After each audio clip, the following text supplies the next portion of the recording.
And here we are, lighting the candle, a world that works. I am your host, Bill Carell, and I have with me today two of my really good friends, Lisa Sheehan and also Jan Jeremias. And our fourth compadre is going to be tied up and not able to be with us, so we will carry on.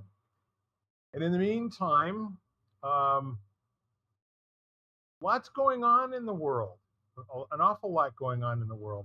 And I'm kind of interested where you are, our listeners and our empowerment partners are finding yourselves these days. Uh, I have heard reports from several different people in the last 3 to 4 days, the same two words. And so I think what I'll do is I'll lob those out there and see if there's any interest in talking about that. And if there isn't, then we'll move on to something else. But has anybody heard anybody or said themselves that, like, I'm in a really weird place right at the moment? Because Just saying. I just said it right before we went online. You just reminded me of how many of my friends are in such a reported place. So this would be your opportunity if you would like to, articulate a little bit of what your weird place is like, or maybe we can just talk about weird places in general, whatever you'd like to do. Well, mine is, I mean, it's one of those not good news days kind of thing. So, um, well, last week I personally went through a biopsy and thankfully found out on Friday that it was benign. But then a friend of mine went into the hospital on Friday and found out this weekend that she's not fine. So it's a weird, like literally a weird space to be in. So, Yeah. relieved about myself and wondering about her, kind of thing. She's in great spirits, but she's still in the hospital and awaiting more tests. So, and a procedure. So that's the reason for my weird space. I can appreciate that and commiserate with you. I was sitting here roughly this time yesterday afternoon when I got a phone call from one of my besties, a gal that I've known ever since we were probably 7 or 8 years old, and another man who we've known since that time period. That she just and very very good Facebook friend. He had posted these staples and a long incision on his spine a week ago from that surgery, but she said he now has been diagnosed with kidney cancer, and so we don't really even know what that is at the moment, and still waiting for more definition on it. Is it one of them? Is it both? And both of us at the same time said, well, if it's just one, you give it up and you move on. People live great lives with only one kidney. So, and at the other end of it is, so the guy is just completely upbeat, Lisa. And I don't know how your friend is, but he is. Don't worry about me. I mean, this is going to be okay. I mean, the Lord has thrown everything that He possibly can at me to just see how tough I can be. Um, and so I think the neat part of being a friend with somebody is a good way to explain a, a place or a space that you're not used to, that you're unfamiliar with, because it's just like not part of your normal everyday existence. Weird's a good word. It's a good word. It's hard to describe. It's hard to put your finger on, and until you start to describe it. Yeah, and I'm one of those that steps right in. I'm not, you know, it's her her husband's the one that's having the harder time right now, which Yeah, is right. typical.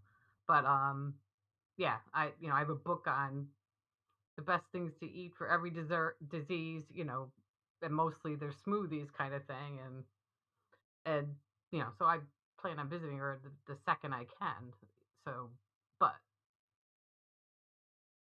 I consider myself kind of strong in these kind of situations. The initial shock is worn off, but um, I mean, sadness comes in and out. But I'm and she's very upbeat, and I told her to watch just comedies. That whole that whole prescription. It's kind of interesting, and it's also human nature. Um, Especially for, I mean, I can't talk about your friend, but my friend is basically saying, hey, I'm happy as a pig, and you know what? I just came through major surgery on my back over the last 2 weeks. And so I'm going to enjoy this minute. I am not going to spend a single minute of time being concerned or worried about what may happen next month or next year. He said, I am here. I'm getting healthier and feeling better. And as far as I'm concerned, I'm going to take this moment and just, you know, rejoice a little bit that I'm not having pain. Yeah, and that's the benefit. She's not, and it's pancreatic, so there's no. They shoot. They were. She was told there's no symptoms. Well, except she was turning yellow last Friday, which sent her to the ER. But she's in no pain, so that's the good news right now. Sure. Well, with all that said, thank you for accepting my invitation. I'm gonna bet that there are some other people that are listening to us right now, and possibly even Jan, that are in a little bit of a weird space. Right. There's enough going on in the world that it would challenge the staunchest of people to take a moment every once in a while and let it down, and kind of just experience and let it fully run with you and run you for a minute or two. But I don't know about you. I'm the oldest of 6 kids, and I never did other people's pain well. I was, I mean, I could stand anything for myself, and have, up to including cutting my fingers off and all the rest of that sort of thing over the years. But for God's sake, when I was 12 or 13 years, actually when I was 16, and I had to take my younger sister Laura, to the doctors because Tommy had cast a fishing lure into her ear, and so she had this like unexpected earring that looked, I guess it was like a red devil lure, and I was like, breathe, Bill. And I'm the exact opposite. I can't handle all my. I'll throw up. I'll pass out, but I can handle anybody else's. Aren't we a couple of coconuts, huh? Unbelievable. So, Jan, Yeah. hi. Hi. Are you in a weird How's space, Dan? I don't know if I'd call it weird. That's why I didn't say anything. I think weird is a nicer word than I would use. Well, I'll close our ears for a second, and you can say the words you want. no, I just am in a space. Um, you know, I think I'm hearing a lot of, I try not to listen to the news, but people have the have their attitudes do, and when I speak to them, sometimes that panic or whatever they're going through carries through, and so I think I'm hearing a lot from a lot of people about different things from just just the normal, like panic over the economy and panic over whatever, and so sometimes I feel like I'm in this because I tend to take it on or hold it. And so, like, hold it, like, try to hold it for someone else, which I can't do. So I think I'm thinking to myself, okay, I think I'm full right at the moment. I think I've reached my limit at the moment. There was a story that oh, one of the forum leaders told about the poison eaters, and that one of the most gracious gifts that a human being can give to another human being is to be able to hold space for their pain. And every once in a while, it's just too damn much. Mm-hmm. It's like got to put some back, or I'm letting that go by over here, but I'll be right back with you in a minute or two. I mean, a few weeks ago, July 4th, I actually talked about holding space for Tonka during the fireworks because he was freaking Yeah. out. And Right. finally, I just really couldn't do anything, and I just sat there and I did everything I could, and I was there, and I just held that space for him. Like, and I think we've all done that for people, just hold space. And I think that if anything, I've had quite a lot of people who've lost significant family members like suddenly over the past like 5 months. Oh, So that's been I mean, challenging. I find it challenging. I think everybody does, but I find it challenging because there's really no words. It's not like you can say anything that kind of, you know, says enough. Like you can say something, but most of the time it just ends up sounding really dumb.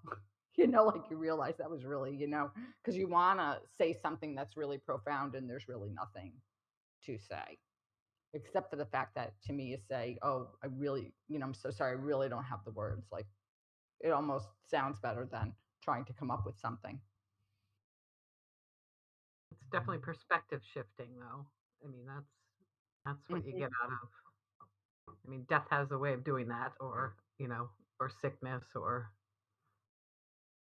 somebody you love is down and out. It puts everything else out of the view. Hmm. Yes, absolutely. And that's one of those.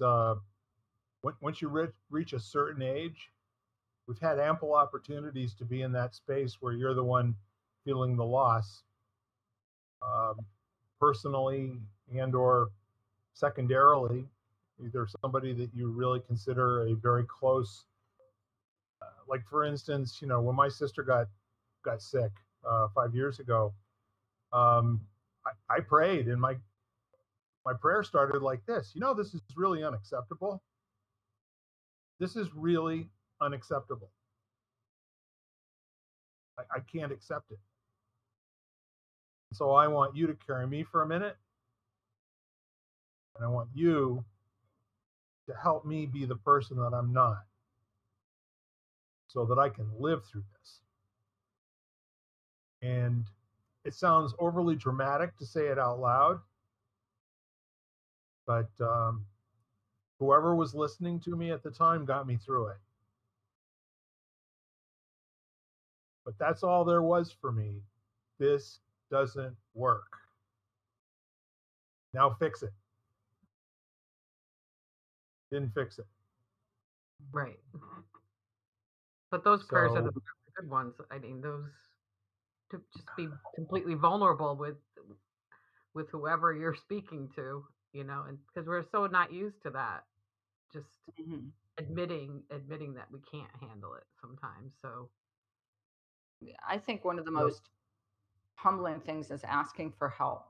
hmm Um, I don't know about you guys, but I always, for a long time, I found it really, really challenging to ask for help. Like, and I've thought about like different aspects of why that is, for multiple reasons. But it's like all of a sudden, and I've had a friend turn to me one day and said, if it was reversed, would you want to help if you knew somebody needed it? And I said, yes. And she said, okay, just remember that because people want to help. And that kind of shifted it for me a little bit, a little bit. I don't know if I find it easy, but I'm much more likely to do it now than I used to be. But I think the same thing. It's very it's a vulnerable space, I think, to admit sometimes that you And need it's a great friend who just puts it back in your face and basically says, you don't have to go through this alone. But my first thought when you said that was, I mean, for God's sake, if I knew what I needed, I already have it. I have no idea what I need, you right, know? right, right. And there's So in such a those, yeah, there are yeah, situations like that, Bill, like where you were talking about where you just kind of said, okay, I can't do this. You know, in those situations, you don't know what you need. what's remarkable though is who I got the most strength from was my sister. Mm-hmm. And so, without really dwelling on that for a long period of time, because to be perfectly honest with you, losing a sibling is a terrible thing. Losing anyone you love is, whether it's a fur baby or a two footer or whatever. The whole notion of being fully invested in another living being and soul, and then to have that go missing, I think is probably, for me, in my experience, one of the greatest challenges that a human being is faced with. You know, and it's also something that, even in retrospect, in the rearview mirror, it can be very, very difficult to articulate or to say out loud or identify in a cohesive or an understandable way, even as the speaker or the listener, of what the hell is actually going on from a feeling standpoint and from an experience standpoint. That's why I And got the for some reason this phrase provides some solace to me. It was like that grief is the price of love. Mm-hmm. yes, So to me, that means, if you are suffering grief, it means you love that much too. So that you're lucky enough to have loved and been loved by someone to the point where their loss is affecting you greatly. Yeah, I agree, and I also love that phrase. The harder that you grieve, the more you loved. And I really, you know, I think that's so true, because then if you look at it in reverse, like, would you have rather not had that love, not to Right. suffer? And usually the case is no, right? You'd much rather have had the relationship or the love for whatever it is, and that whole and all that added to your life versus the reverse of not having them in your life at all. well, that's one of the neat things that I really appreciated about my friend, with him basically saying, um, so please don't feel sorry for me. There's nothing to feel sorry for yet. There'll come a time, but between now and then, can we laugh a little bit? Can we just be light? Can we, have that kind of airy? Let's tell stories that we wouldn't want anybody else to know about us. Back in the day. Right.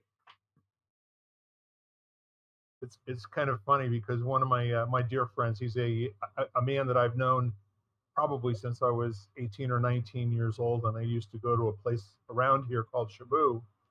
Um, you know how when you meet kids when you're in your late teens and early 20s, you meet people, you just really never know how many. You don't even think in terms of, like, I'm going to be almost 70 years old someday, and that dude's still going to be in my life, right?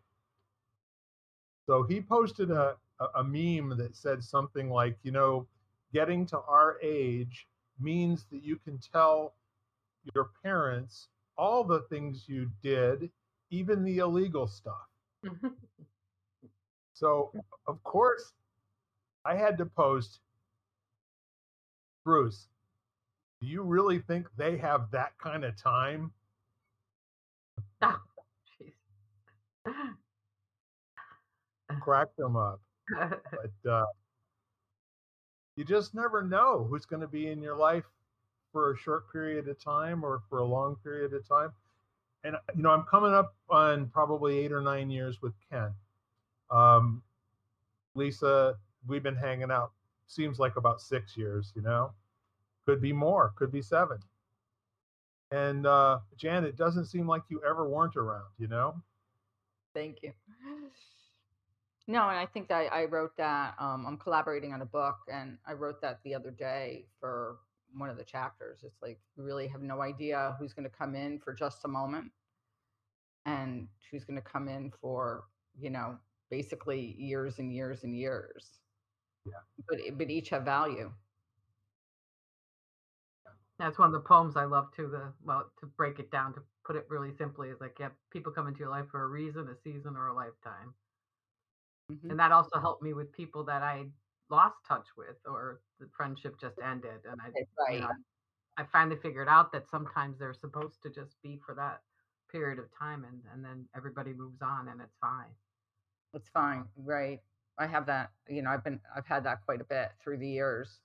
I think because sometimes as we change, you know, whatever the bond just, the bond decreases, and to some extent that outward bond. I mean, you're always somewhat bonded to somebody.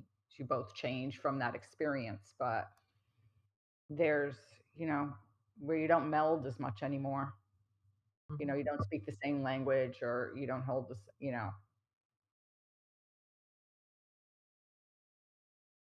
or even just be around each other. Circumstances change and you get busy doing this, that, and the other thing. And then suddenly you've moved away, they've moved away. And the interesting part of it is that speaking of weird space, it's the the strangest things can bring up memories of people that I've forgotten about, you know? Mhm. And it's like, picking up some things in my basement, Um, I haven't really given this my full attention, but you know that deal where there's kind of a feng shui um, test of the things that you have in your life. If you pick it up and it doesn't give you joy, you should get rid of it. Mhm. And what's really interesting about that is what those artifacts have tagged with them. They're like sticky notes. I mean, there's stuff in my basement that's we've been here for 44 years, and some of that stuff's been here for over 100. How There's would you get rid of it? things. I mean, who has an 1890s apple peeler in their basement? I got one You of do. those. I But mean, it's then an old farm. Yeah. and then there's the stuff you find that just, when I moved last year and I went through things, and you find these things that are just like, like, like cards that my niece made me when she was 3, kind of thing. And, took a picture of it and sent to her. And now she has her own kids. And she's like, oh my gosh, I can't believe you still have that, Yeah. kind of stuff, you know. And, those kind of things, whether you save them or not, just when you open them, you're like, just the memories come flooding back. My whole condo is full of things like that. I mean, I just found I'm a collector, I like to say, but I don't let go of anything. I have my name tag from my first job at Caldor. Oh my goodness. And that's just one of the things. It's like, really? Yeah. Yeah. I got rid of a lot of stuff when I moved. It was like like a lot of stuff. Some stuff afterwards, I thought maybe I shouldn't have gotten rid of that. But, That's my fear. That's my big you fear. know, but you learn that you just, you do. You're just like, okay, oh well, because you just realize. But yeah, and then there are things that you realize you'll never let go of. And most of those things hold memories that you just don't want to let go of, Right. you know. Yeah, we got one of those circumstances happening. Um, we actually got a contract on our lake home about 6 weeks ago, and the gal that's buying it is just such a sweetheart. Uh, we're completing the rentals that we had for the summer. This is our peak period where we get the most per week and everything. And she said, "Yeah, we'll close 2 days after the last rental that you've got right now, and that's coming up on August 15th." But we have 26 years worth of memories in that place with clients, business associates, family, neighbors, HOA meetings. I mean, just hundreds and hundreds of people that have come through that place. And so we're going to have to decide what we're going to take with us and what we're going to leave behind. And I think what we're going to do is we're probably going to be very ruthless. Mm. Um, We will not allow Ruth to come in at all. She's just going to have to stand outside. We're going to be ruthless, and we're going to pick up a few things that are family related. We have a crockware jar that was made to commemorate our wedding, and it says Bill and Janet Carell, established 1976. That's going to come with us. We got pictures of my grandfather that I never met because he passed when he was 45 years old and when my mom was 9. But one of them is he's got this, like about 15 pheasants, half in either hand, and a cigarette butt hanging out of his mouth, taken in the backyard, near the clothesline. And then there's another one that's probably got 50 fish on it, where he's standing there holding one end of the stringer, and it's got about 5 feet long, and he's got a cigarette butt hanging out of the corner of his mouth. And everyone in the family that ever sees those pictures, who they never met him, they actually feel like they know him, he's the same exact guy in both pictures, and they were probably taken years apart. So that's going to be it. Those will be the few. And we'll probably just say to the gal when she takes over, this will be up to you to decide what to do with it. You'll either keep it and continue using it if you're going to continue having vacation guests, or figure it out, because these things served us well for all these years, and now we don't have a place for them. I've been working on this speech for a while. I don't know if you can tell or not, but it would be just so simple to go rent a truck and then bring it over here and put stuff in the barn or in a room, have one more room full of all this stuff we're not using, I don't know. But yeah, objects have memory. I mean, it's like there's some energy that's contained in it that just triggers a reaction, a response, or some memory. Pictures, photographs do the same for me.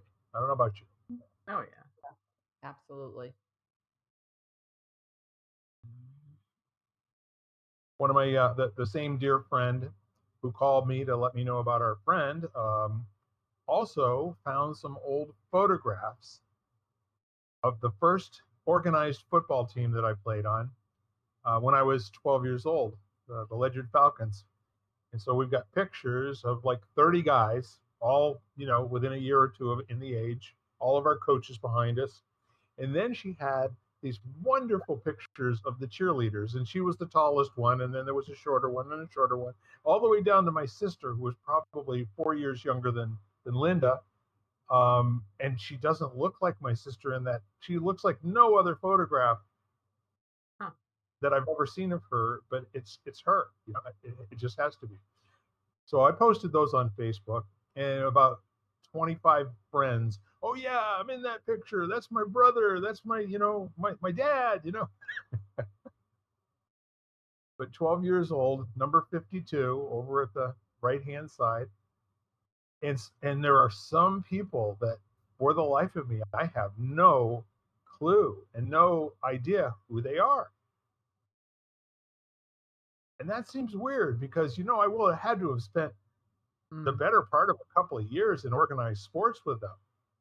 What happened to those brain cells?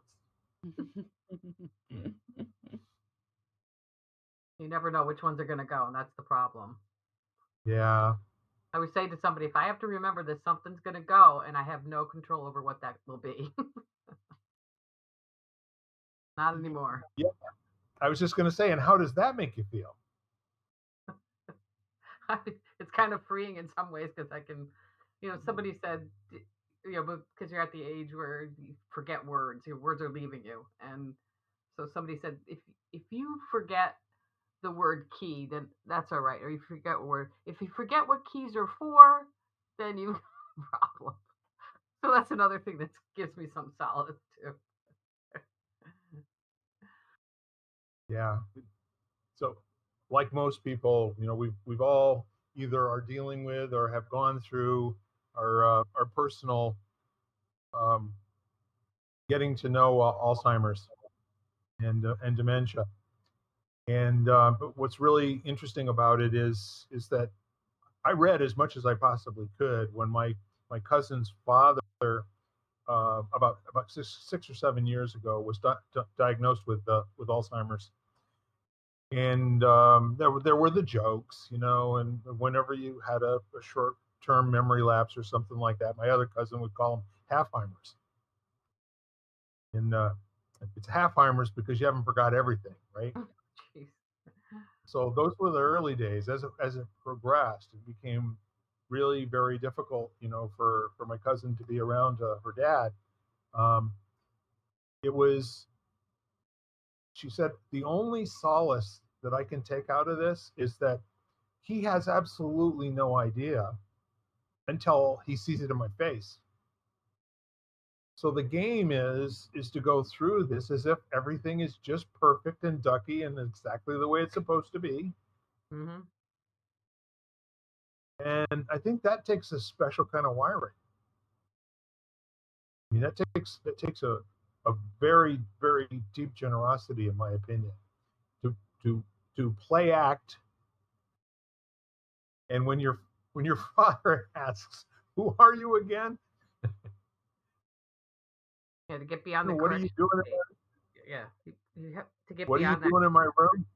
Yeah. Well, Yeah. I think the same kind of play acting goes back to what you started out the conversation with you when you have a friend that's or someone in your life that's ill and they're upbeat, not letting your own emotions color the situation or color that like color get brought into the relation like into that exchange, which the point is really hard because you're upset and it's tearing you apart, but yet let's say they're in a space of, okay, I'm gonna go for this, I'm gonna be okay or whatever, I'm gonna handle it, and not letting that color is the same kind of sometimes that same kind of you know almost charade that you have to put on for them, and that also takes a kind of strength. And that's a friend of mine. He's so good at it. He's been dealing with it, and it took him forever to get to the point of accepting how his mom was and, being in the facility. And he just did like a 180 and turned into, like you said, he play acts every time with these people. Can I read you a short correspondence with him and a resident? Would you please? The resident, a hand on mom's shoulder. How does mom seem to be doing? Me. She seems to be a little sleepy today. How do you think she's doing? Resident. She takes a seat on the couch next to me and takes a deep breath. I've been meaning to catch up with you. Me. Is everything okay? Resident. I'm not sure you know this, but everyone on this floor has Alzheimer's. Me. Really? Well, thanks for letting me know. Resident. You know your mother lives on this floor, right? Me. I do. Oops. Hold on. Oops. Hold on. Oh, gosh. Oh, that's bad.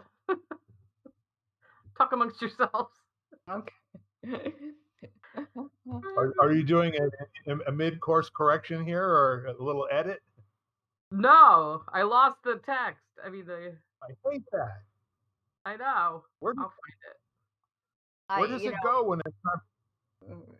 well, it reminds me of I had a you know I have a really close friend whose son was ill, and the rule was that you could never cry in his room. That was the rule. No matter what, you had to be happy in the room. And I often wonder if I was in a situation like that, whether I would be able to keep that kind of because I cry all the time for everything. I'm like sitting there, And and that's no but that deal. was oh okay, but that was the rule. You couldn't come in. Yeah, and this resident was a nurse in her career, so she's at the this nurses station usually to greet people too. Okay, so me, well, you know your mother lives on this floor, right? Me, I do. Resident pauses for a few seconds. Do you understand what I'm trying to tell you? Me, oh, you think mom has Alzheimer's? Resident, we do. Me, well, I suspected something was going on. Resident, she's happy here, and we take good care of her. Just make sure you keep visiting. Sweetest thing. But if he didn't react that way. Another time he came in with his suit and they all thought they were at a wedding and he was the minister and that they were drinking wine and not juice. And he said, "We can't drink anymore." And she said, "Well, that's okay. We're staying at the hotel." So great. So whatever your reality is, Yep. rock, just rock it. Have a ball. Or whatever somebody else's reality is. Rock it. Go with Mhm. it. Go with it. Yep. Yeah, our experience with another dear friend that we've known for over 40 years. Started leaving her about 3 or 4 years ago, and first it was just some forgetfulness, and it was post-op, right, having had brain surgery, um, and then heavy onset of Alzheimer's and all that. But the funny part of it was, and this is a true story. I mean, we would ride around, with her husband, and every time she said something that wasn't accurate, he would correct her every single time. You know better than that, whatever, right? So he went away. He was gone for months, and then there was a time where the three of us, Jan, my wife, and our friend, would drive around together, and we never had any conversation about anything that would require her to remember anything. Hmm. You want to know what she was really good at? Remembering shit. It was unfreaking believable what she would cough up about what she knew about. But when the minute that she felt a little bit of pressure, like the need to perform or something of that nature, so it's an incredible thing, to be around. And if you love them, it's easier to do. I'll tell you that from my own experience. You if you want someone to have a really nice time, and they've now mentioned the same thing 6 times in the last 20 minutes, you have to just have that amazement and joy each time and just go, that is the most amazing thing I've ever heard in my life. I And mean, then it's now, not phony. It's like you really are so happy that they're able to communicate something to you and share a moment. It might as well be the only time they ever said it. You know what I mean? and I was gonna bring that up in when you're in conversation with someone who is repeating themselves, you know, Yes. uh, the last thing that that person wants to hear is, "Oh, you told me that already." Because most of the time, obviously, it makes them feel bad, and when you make them feel bad, you feel bad. So it's like it's like, then why? And so you just let them say what they're going to say. And appreciate every moment, because there'll come a time when you will think that was, I mean, that from the movie, As Good as It Gets, right? What if this is as good as it gets? Would you prefer not to be spending time with a loved one, or are you going to just get the most out of this and just squeeze all the juice out of it? Hmm. I highly recommend that. Find a way to squeeze every last bit of juice out of it. I think for a lot of people, though, the ones you love the most is the hardest ones to do that with.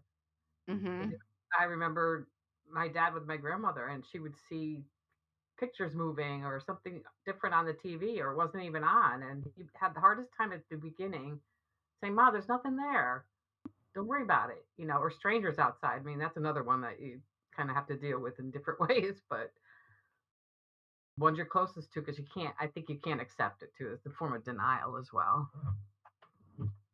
Yeah, I Yeah. think it's also a little bit of obviously an affirmation of age and the fact that they're not going to be here forever. So the whole idea of, it's almost like you start to mourn before they actually start to go because you realize that you know, that they don't live forever. And then all of a Yeah. sudden, that's the reality check. And with those diseases, they say you lose them twice. Right, exactly. I think it's the hardest thing as I watch my parents age Mhm. and you see, and I see what they're not able to do or what happens. But then I also look at it on their end because I was very close to my grandmother, who I practically lived with, and then I'm still very close with my parents, and I think them seeing themselves and what they can't do anymore is Right. really hard. And I remember my grandmother was absolutely adorable, and I remember she had a girl that came in eventually and lived in. But she was determined. She lived in Manhattan. She lived in, to go downstairs like, you know, a number of flights to go do the laundry. And I used to say to her, Graham, like, let the girl do your laundry. And she was determined not to give it up because it was something she could still do. Hmm. And she was not going to give it up. And for me, I kept on saying to her, I would love for someone to do my laundry. Like, you know, can you give her, like, can you send her to me, kind of thing. Right. But, when you're kind of grasping at things as they slowly go away that you're not able to do anymore, you kind of cling to the things that you still can do. And I think as we watch our parents or someone we love sort of, where that happens, where they're not able to, it's sometimes challenging for us. And it can be a sacred blessing. Uh, It really can be, it could be the ultimate service, the ultimate being useful to another person in the way they need you to be useful. And sometimes it just, there's no other words for it. It just pisses you off. well, I just think the heart. sorry, Go go. ahead. No, I was going to say sometimes you just learn when you need space. It's kind of, I don't, here I am, the pet person, so I compare a lot to pets. It's kind of like when your pet chews something they're not supposed to chew.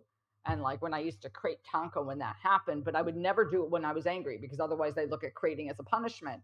So it's kind of like Right. you got to put them in the crate and then you leave the room or you go outside for a second just so you can like decompress and take a whole bunch of deep breaths to say, okay, it's just a whatever. And, like the day he chewed the wall. And I was like, you have 1,000 bones and you chewed the wall. Like, why the wall? Like, and my friend said, because it was their mom, and I sat there and then I put it back in the crate. I was just like, I had to go outside, sit on the front stoop and go, okay, it's just an object. It's not a big deal. But, it's like, you have to sometimes step out of the scenario a little bit because you are, like you said, you are human and you just got to give yourself a moment to just like decompress, breathe, scream if you want to scream, if that helps, whatever is going to work for you. And then you go back in when you're a little calmer. I can just hear Tonka answering you in dog. Yeah, Why the exactly. wall? Why indeed? Why indeed? Yes, that's very him. Why indeed? It's a mystery. Yeah. The animals have got the best way in the world of communicating. And, you know, when they get old, they're no different than people. They Mhm. start losing a half a step and, they start getting forgetful. But,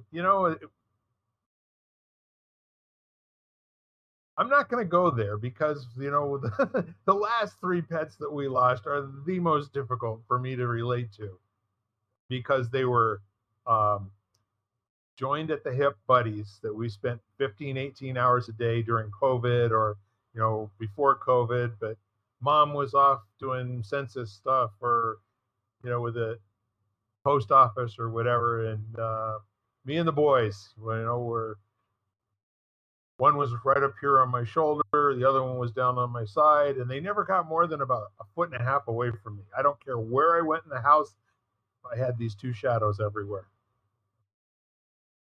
They're the old men's club. That's what I called us because at that point, one was 19 and the other one was 17. Mhm. All right, so that's what there is to say about that. So, how are we doing with the weird space distinction? Well, look where it took us too. Yeah, Well, I'm thinking about what I said last is when you're in that weird space at times, maybe you just need to step out and, like a kid has a timeout, like you need a timeout. And then you just need to say, okay, I need a few deep breaths and a few moments to decompress. That's one of those times too when work can take you right out of, which it's like a nice place, not a nice place to go, but a place to go where you can forget about it because you just get so engrossed in your work. So sometimes it's a nice saving grace to have something to do when weirdness is all around you. I mean, I think it can be work and can be anything. Yep. I used to, my sister-in-law cooks when she's feels like that. You know, Mm. my family comes from a family of cleaners. We clean. So I always tell my sister-in-law it's a perfect match. My brother cleans and she cooks. So it's just like, but yeah, it's like we all have something that helps us kind of get into a zone of like Yep. just that kind of balance. Yeah, there's another aspect I think to the weird space too, is that because typically it's so unfamiliar, you kind of wonder if you're ever going to get out of that weird space sometimes, and then unless you are really a highly trained human being that can always remember that the best way to experience life is full on and allow it to just run with you or run you and until it doesn't. um, a lot of us resist it. A lot of us, like you said earlier, Jan, I think the denial portion of it, that you know this isn't happening, or I don't react this way to things when they do happen. But yet, let's check the facts. Here you are, and this is what you're doing. And yeah, I guess we could call it weird. So I think I noticed though that I did tell myself it's okay to have all these multiple reactions to the same piece of news, and yes. to be able to go from sadness to what can I do to help kind of thing in a heartbeat, but to honor the other feelings I had before I got there. And you know what, being the work in progress that you are, that you're always in that space of utilizing yourself as a fully functioning adult human being. There Many of us never get beyond that point where we're just angry and upset and satisfied that that's how we're feeling, and then we operate from there, and then we don't understand why our lives don't work all that well. And yet, if you could fully let it run, maybe you need to be a little angry and upset Hmm. for a minute, and then see what else is there, and see what else is there, and see what else is there. And I guess, people that are really, really well trained will turn that into, how can I help? And then there might even be other possibilities. And the truth of the thing is there's no right way to live except for in an authentic expression of who you are. And I that's a challenge that I put for everybody. Go ahead, Jan. No, I was going to say, and there's nothing wrong with revisit. I mean, at points you might revisit some of those things that you already went through and processed because reality reaches different levels. It's like an onion. All of a sudden, it goes deeper, and you have a deeper realization of something that happens or something that and then you process a little more, and then you're ready to go and help again. And then, so I think the processing part of it happens constantly as, I think because we as humans, um, sort of process things, we don't necessarily process something and then it's done. Yeah. I mean, at least I never have. you know, I, I it think comes that's with why the age. spiral thing is That's right.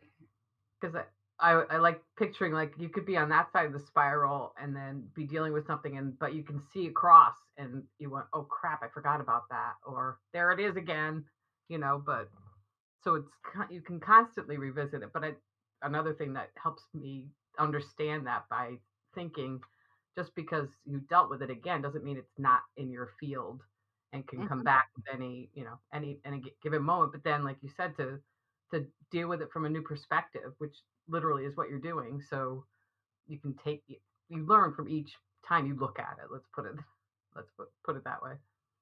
Yeah, but the spiral is kind of nice. I love that image Yeah. because It's kind of like taking a hike and you always go on the same route in the same direction. And then when you reverse it and you go in the opposite direction, the hike is really new because everything looks different going from the other side.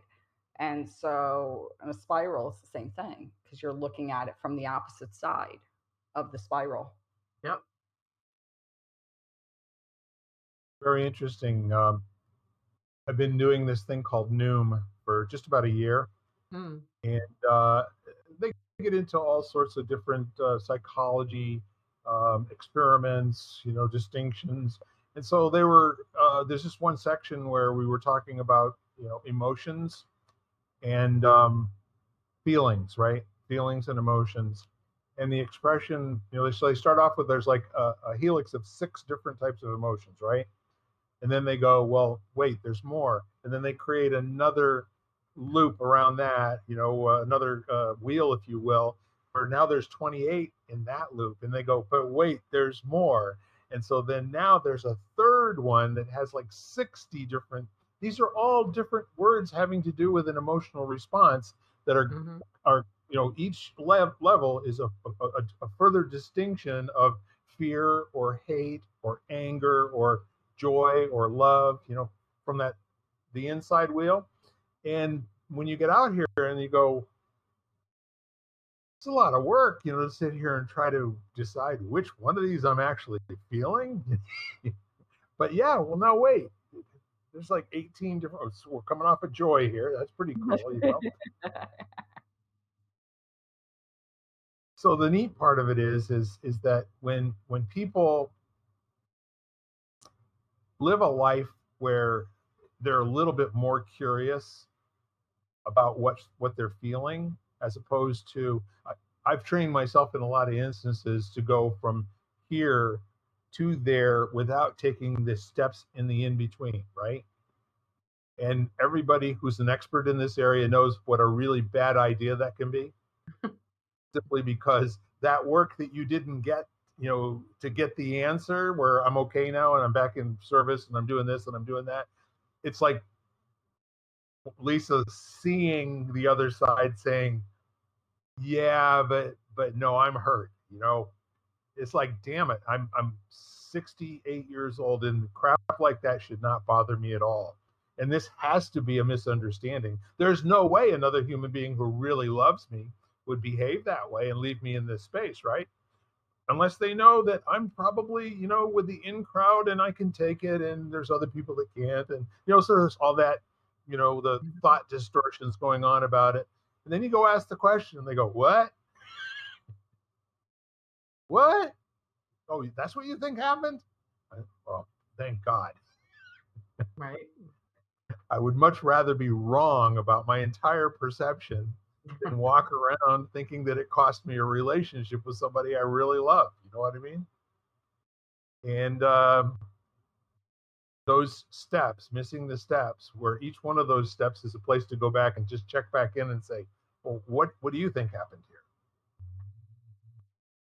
But having so many different words to describe your emotions and your feelings. And in my upbringing, guys were not rewarded a whole hell of a lot until we got to the sensitive new age guy, sort of in the 1980s, right? When when it was more interesting uh, for men to wear cologne and maybe have an earring, or when it didn't mean anything, or just be in a space where they could actually talk to some other people about what's going on underneath and how does that make you feel, and what does it seem like to you when you have those feelings, and you know that is a healthy conversation for people to have, and especially in a group scenario where there's a family at stake or there's somebody who's hurting and everyone wants to know how they can help. Sometimes just being in a conversation with other family members that are going through something similar at the same time can be very powerful. Well, I don't know if women at that time were much different than men because I look, Probably. because I like as you said, men weren't allowed, but or were it wasn't whatever. before the new age, and I don't know how much women actually voiced the way they felt either, you know.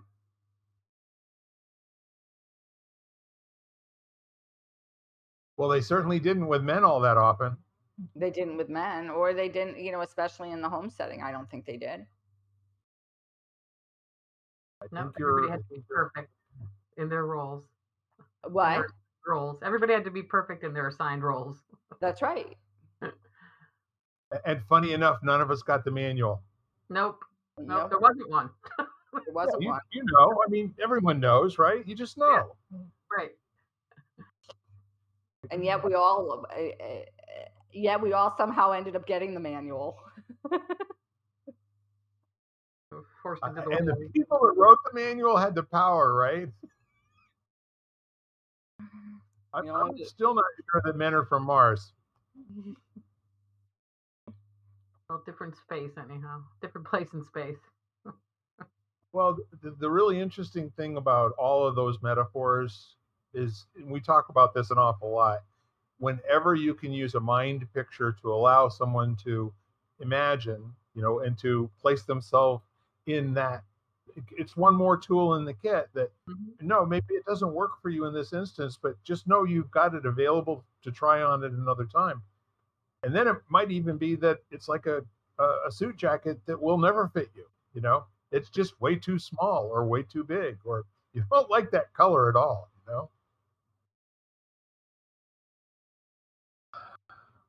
And, and there's, you know, I don't think there's like a set of master drawings for weird space either. Nope. Thank God. Yeah. It's where you kind of doggy paddle around for a little while you're feeling a little bit less than fully empowered, or less, like a little off your game, and like being in the space of just not knowing. Which is sometimes hard to do too. I mean, I think, like we were saying about the roles that you fit in, and what you tell yourself how you should be, or I should be strong, I should be smart, I should know this better, and to be able to get out of that space and say, no, I can't always be at 100 or even 90 sometimes. You know what I mean? I am allowed to be below that, and it's fine. And it takes a long time to, for me, it took a long time to even understand that possibility, that it was possible for me to be human, basically, and let others be human too. Well, I think that's the gift. But I was Mhm. thinking about that this morning, as I was, you know, thinking about something for myself, and basically it was the admitting of like not being perfect, in this perception that, for whatever reason we feel like we need to be, and then realizing, well, hey, you're not. No, that's what and then let your weird flag fly. That's right. Yes. Exactly. Exactly. I love that. Sometimes it looks like long hair that you Yeah. almost cut. Right. Whatever it is, Yeah. or short hair. Yep. Exactly.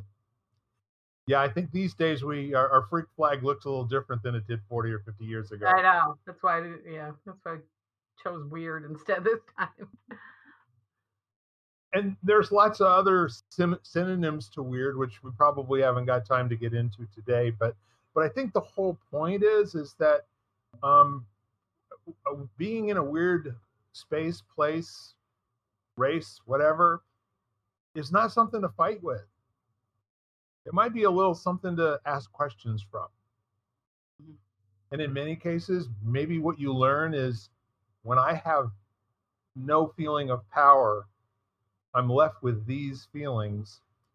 And sometimes the only thing that you can do is just get comfortable with being uncomfortable. And that's not a bad way to get out of it either. It's almost like, in a car, when you are driving on ice and you step on the brake in order to keep from swerving and the car turning in circles, you take your foot off the brake. You don't do anything else. You just take your foot off the brake.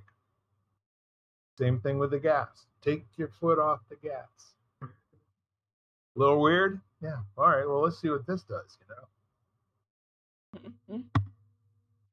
Well, anyhow, any other final wrap it up into a package and put a nice bow on it thoughts, ladies? That was mine. Well, based on what you said, for that weird, and maybe you just are okay with the weird, I'm like, maybe you put a bow on that weirdness, like if you're packaging it up or whatever. Just kind of, I like it. in some way, kind of, celebrates is a weird word for it, but maybe you just, you